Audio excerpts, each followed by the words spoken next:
Good evening and welcome to BATV News. I'm Garth Williams.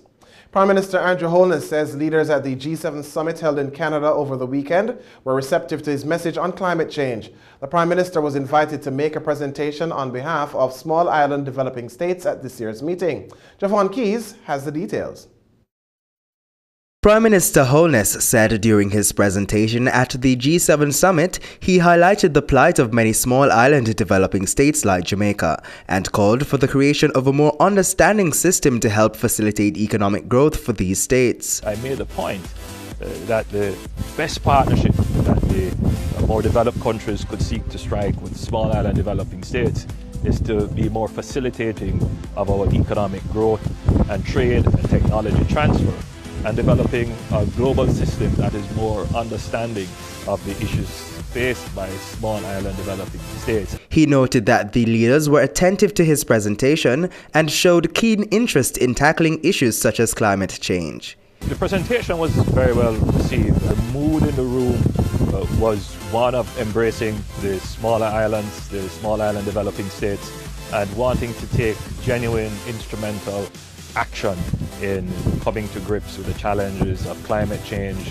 protecting our oceans, and helping to develop our economy sustainably. He also pointed out that it was a good opportunity for Jamaica, on behalf of small island developing states SIDs, to share the major issues affecting them, as well as solutions with these major world powers. This was a great opportunity for Jamaica to be seated at the table with the world's most industrialized countries, and indeed the most powerful countries in the world, representing close to 40% of the world's economy. Jamaica, being a small island state, is happy to have had the opportunity to speak on behalf of the Caribbean and indeed all small island states, to bring to the fore the challenges, the problems that we have in realizing prosperity for our people, securing economic growth, while at the same time having to deal with the great challenges of hurricanes, sea level rise, and other issues. For BATV News, I'm Javon Keys. After a suspension earlier in March and 77 amendments later, the Senate has passed the Major Organized and Anti-Corruption Agency MOCA bill. The agency is an independent arm of the Jamaica Constabulary Force that will continue its focus on serious top-level crime figures and their facilitators in a bid to destroy their criminal networks and seize their assets. The MOCA bill was passed by the Senate on Friday. Jamila Maitland reports. Before the MOCA bill could be passed, there were major concerns from opposition senators regarding Clause 12, the appointment of the Director General, who is the person mandated to head the independent body. First, it was opposition Senator Wentworth Skeffrey. The senator alerted members to the fact that currently, the bill reads that anyone, regardless of political affiliation, can be appointed to the position. He argued that there should be a specific time period after an individual leaves active politics before they become eligible for the position. So let's say you have the next general election and a person loses or retires. Based on this clause, that person could be immediately appointed as a Director General and could still be being active in the political sphere. I believe we must have some form of conditionality to this person and have a period where this person will not be so entitled to be appointed. Senator Pernell Charles Jr., who helped pilot the bill, reassured Mr. Skeffrey that the Director General would be appointed by the Governor General on the recommendation of the Prime Minister following several consultations with the Leader of the Opposition. But Opposition Senator Floyd Morris was not convinced. He said the objections raised by the Leader of the Opposition may not be acknowledged by the Prime Minister. We want to make sure that whosoever holds the senior position, and a critical position such as this, is an individual that, is going to be above board. Nobody can question political connections or affiliation. And even though Minister Charles has pointed out that this matter is going to be subject to consultation with the Leader of the Opposition by the Prime Minister, it doesn't necessarily mean that if the Leader of the Opposition objects, that the Prime Minister is going to adhere to the objection of the leader of opposition. The senators argued that given the sensitive nature of the institution being established, there should be no active politician who may be appointed to the position of Director General. Another opposition senator, Damian Crawford, agreed and explained the implications of the current bill. Scriff is not saying that a politician can never be appointed. He's saying that there should be a period of removal from active politics, so that the perception isn't that those who are perceived by the public to be most corrupt. I'm not saying that's true. I'm not saying that's factual. I'm saying that if it is a person is immediately removed from political participation, it may blur the lines of trust and confidence. The House voted to amend the clause to reflect the fact that the position of Director General can only be given to a politician 5 years after the individual has left active politics. For BATV News, I'm Jamila Maitland. Meanwhile, Senate President Tom Tavares Finson says he's disappointed in Jamaica's sluggish approach to banning single-use plastic products. He says this was unlike Jamaica, as the country is usually a leader in the region when it comes to tackling critical issues. He was speaking in the Senate on Friday as the Upper House acknowledged World Oceans Day. More in this report.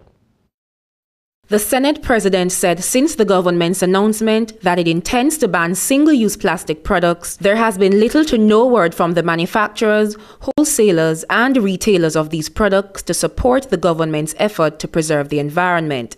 He argued that even the tourism industry still continues to use plastics heavily, destroying their own tourism products. It really is fascinating to me that you are making a living out of a country.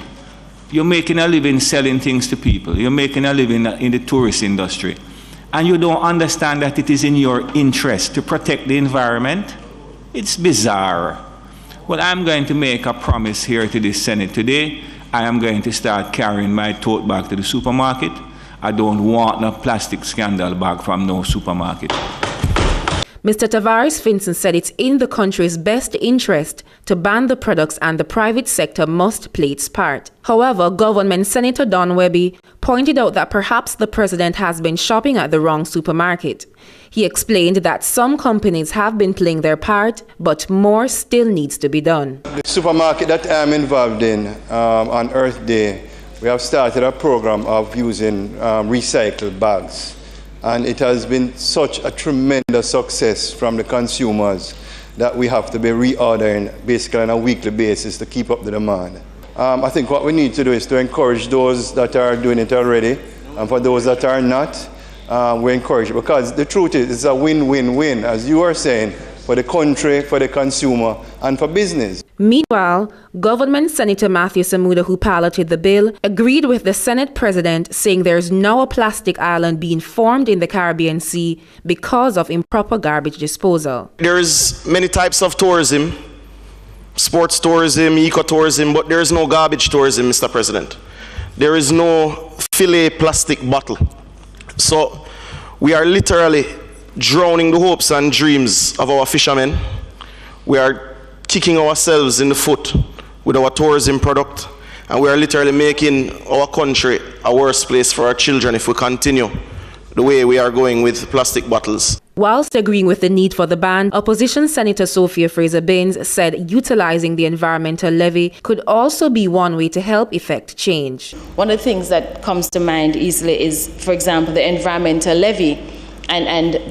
We have to question, are we using the levy for the purpose for which it was intended? And how can we use something like the environmental levy to further enhance the work and to protect the environment through public education, through more recycling projects? And so I called on all stakeholders, the government, the private sector today, as we stop and contemplate our own existence, our future, and that of our children. For BATV News, I'm Jamila Maitland.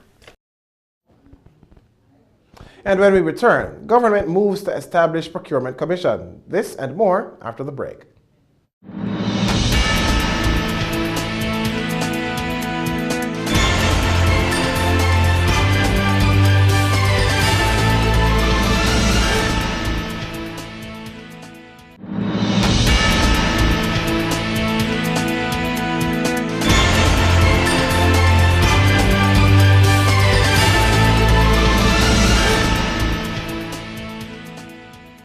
Welcome back. Finance and the Public Service Minister, Dr. Nigel Clark, says a procurement commission is to be established by year end. The commission will oversee the government's procurement process. The existing procurement regime is being revamped, resulting from amendments to the Procurement Act, which was passed in Parliament recently. The Finance Minister was speaking at Sterling Asset Management Limited's annual investor briefing in New Kingston last Thursday. Dr. Clark said the accompanying regulation will shortly be tabled and debated in the Houses of Parliament, thereby paving the way for the Commission's establishment. This, he added, will facilitate work on other measures that are needed to put the Procurement Commission in place. These, Dr. Clark pointed out, include recruiting suitable staff and undertaking the requisite training. He emphasized that the overall process will usher in a new regime that will benefit many companies. Among the benefits, he indicated, are the measures that will facilitate greater participation by small and medium-sized Jamaican manufacturers in the public procurement process. Opposition spokesman on transport Michael Phillips is making a call for changes to be made in the operation of the Jamaican Urban Transit Company, JUTC. Michael Phillips was a guest on the latest episode of BATV's business discussion program On Point. Sashana Small has more. The opposition spokesman said one key component was missing from Transport Minister Bobby Montague's address during his contribution to the sectoral debates in Parliament recently, and that was the JUTC. He outlined the issues the state-owned bus company is currently facing. Year after year, you're seeing a reduction in the fare box. The government has a policy of not replenishing the fleet until 2020, 2021. You have currently over 60% of your buses over the age of 15 years old. The JUTC is 20 years old. Even in the minister's presentation, he told you about nearly 100 buses that had to be parked when we had rain a couple of weeks ago because they're leaking. You don't have parts for them.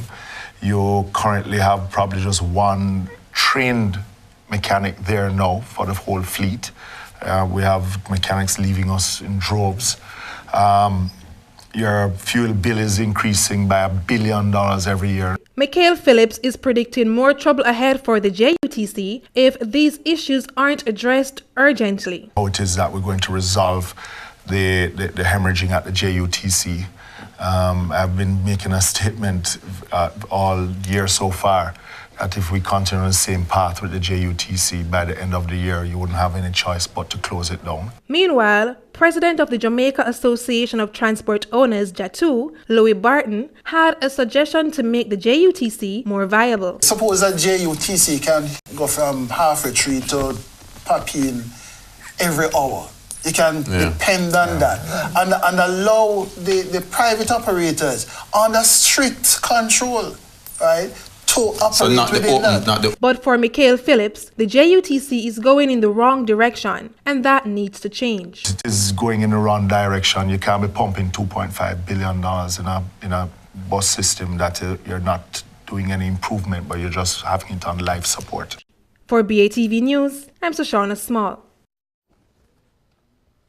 Executive Director of the Bureau of Standards Jamaica BSJ, Stephen Wedderburn, is encouraging businesses to implement standards as this will lead to greater consumer confidence. Speaking at a GIS think tank last Thursday, Mr. Wedderburn said companies can receive training through the BSJ in areas such as quality and standards, food safety, and business process management.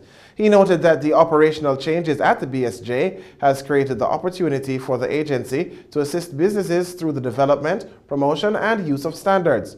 He encouraged business owners to see standards as a tool that can help them rather than a hindrance. He also pointed out that standards can assist in the production of goods while at the same time strengthening the ability of businesses to engage in international trade. Chairman of the Factories Corporation of Jamaica, FCJ, Littleton Shirley, says Cabinet will soon receive a submission for the joint venture agreement to establish the Morant Bay Urban Center in St. Thomas. Mr. Shirley says the documents are now with the Ministry of Economic Growth and Job Creation before being placed before the Cabinet. He notes that the Urban Center will facilitate entities and amenities, providing improved delivery of key public and private sector services. Over 365,000 square feet of space will be available for entertainment, a university, skills training, banking, food services, business process outsourcing BPO, and other businesses.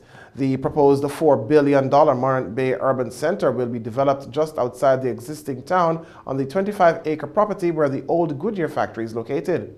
The FCJ chairman was speaking at a function held at the Morant Villas in Morant Bay, St. Thomas last Thursday. And when we return, we'll have regional and international stories for you.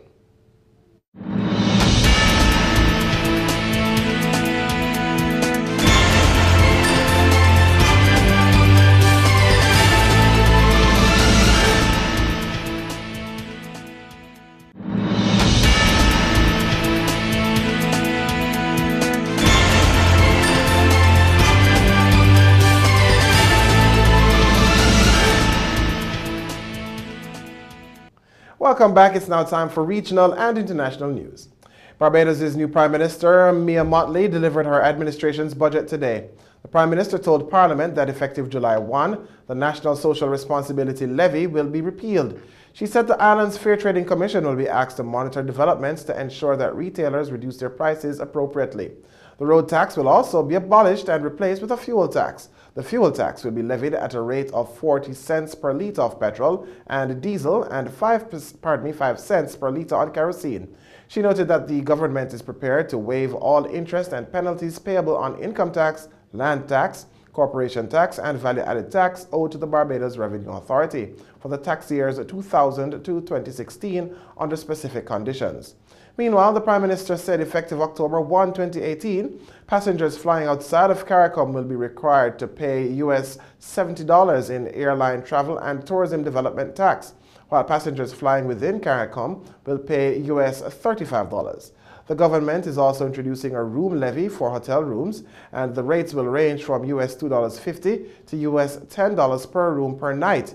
In the meantime, Prime Minister Mottley said the government has reached an agreement with the unions to allow for a 0% increase in wages and salaries for the period April 1, 2014 to March 31, 2018, and a 5% across-the-board increase in wages and salaries for the period April 1, 2018 to March 31, 2019. She also announced that undergraduate tuition fees for students attending the University of the West Indies will be abolished. Overall, the tax measures announced are expected to yield a surplus of 1.8% of GDP to the end of March 31, 2019, and going forward will reduce government's recurring expenditure. The proposed value-added tax hike in Bahamas is one of the biggest issues coming out of the island's budget debate so far. But Finance Minister Peter Turnquest says there's still a lot more to come as the budget debate continues over the next few weeks. More from our news' Jasmine Brown. While Turnquest was tight-lipped on the details, he did say over the next few weeks, the Minister administration will make its case and explain why they made the controversial move to raise the value-added tax rate by 60%. And the strategy isn't exactly new. Well, again, we will continue to outline our case. We will continue to explain to the Bahamian people why we've had to take the action that we've taken, in our view. We will explain some of the excesses that has been characterized in ministries of finance and government over the years that has led us to this point. And if necessary, we will outline the hypocrisy of those who are now speaking against this budget. Members of the Progressive Liberal Party have been vocal about their opposition to the 2018-2019 budget. The key point of contention has been the fact that the government intends to increase VAT from 7.5% to 12%. After making the announcement in Parliament earlier this month, the DPM has spent the last week and a half publicly defending the move. Turnquest says the increase is necessary to pay off arrears as part of the government's 3-year fiscal consolidation plan. Despite the fact that many are not pleased with the explanation, Turnquest says the government is resolute in their decision. At the end of the day, this is we recognize that this is a change. It requires work, but again, if we're committed, I think we can make the deadline. Turnquest says with the next fiscal year only weeks away, the government will do all it can to convince Bahamians the VAT hike is the right thing to do. We continue with our educational campaign to try and sensitize and have the ordinary man understand what it is we're trying to accomplish and why it's important that we accomplish the goals that we have set out. Again, if we look at our regional neighbors who are going through some tremendously difficult times now, and what that all means. The repeal of net neutrality took effect today despite efforts from members of the U.S. Congress and advocacy groups to save the rules. More in this report. The United States is saying goodbye to net neutrality. The current rules put in place under President Barack Obama were repealed by the Republican-led Federal Communications Commission, or FCC, last December. The net neutrality rules banned broadband internet providers from blocking, slowing down, prioritizing, or discriminating against internet traffic that flows across their networks. Democrats have long stated that without these protections, internet providers can decide what content their customers receive. Communications giant Comcast, for example, could slow down internet access to a competitor's online streaming service like Netflix. Critics of the rules said they amounted to the government micromanaging business and broadband providers, hampering innovation. Proponents argued the internet is a public property and equal access must be guaranteed. They believe that internet providers controlling speed or imposing a fee to use their premium services could lead to an online experience which looks more like cable TV, where all content is curated by an individual's provider. This is really about ensuring that everyday people have the same rights. They should be able to get online and access content equally. They should be able to get online and not be throttled if they can't afford to pay for a faster speed. And it's really about equality and freedom. Internet providers have supported the repeal, while companies like Google and Facebook have opposed it, saying less fortunate citizens will be at a disadvantage. The repeal of the net neutrality rules will make it the first time the FCC will have essentially no role in preserving an open internet and overseeing the broadband market. Stay with us. Talking Stocks comes up next.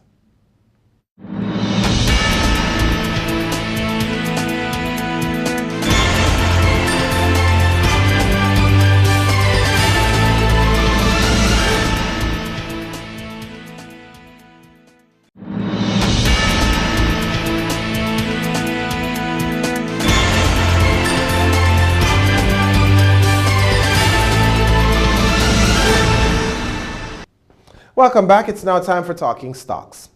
56 stocks traded today, of which 30 advanced, 16 declined, and 10 traded firm. The main JSE index advanced by 900 points to close at over 302,000. The junior index advanced by a little over 65 points to close at over 3,000 points. Over 3.8 million units traded, valued at $70 million on the Jamaican dollar market, while on the US dollar market, over 2,000 units traded, valued at more than 4,000 US dollars. Sagicor Group Jamaica, with over 1 million units changing hands, accounted for 26% of market volume. Basinco Group was second with over 900,000 units trading, while JMMB Group 7.5% VR Jamaican dollar preference shares with over 400,000 units trading accounted for 10% of volume crossing the floor. Caribbean Flavors and Fragrances was the top advancer, up $1 to close at $11, followed by Access Financial Services, up $4.65 to close at $51.65, and G West Corporation ordinary shares up 22 cents to close at $2.45. The main decliners were Sterling Investments ordinary shares down a cent to close at 9 cents, followed by Kingston Properties down 53 cents to close at $6, and Pulse Investments down 14 cents to close at $1.60. In foreign exchange trading, the Jamaican dollar lost ground on the US but gained on the Canadian and British pound sterling. The US closed the day selling for $130.22, a gain of 2 cents on the Jamaican. The Canadian sold for $99.31, losing $1.70 to the Jamaican, while the British pound sterling sold for $172.11, gaining $1.14 on the Jamaican. A loss, pardon me, to the Jamaican. And that's the news. But before we go, a recap of our top story. Prime Minister Andrew Holness says the leaders at the G7 summit held in Canada over the weekend were receptive to his message on climate change. The Prime Minister was invited to make a presentation on behalf of small island developing states at this year's meeting. Thanks for watching, and for more content, visit our website at www.batvja.com. I'm Garth Williams. Pleasant viewing.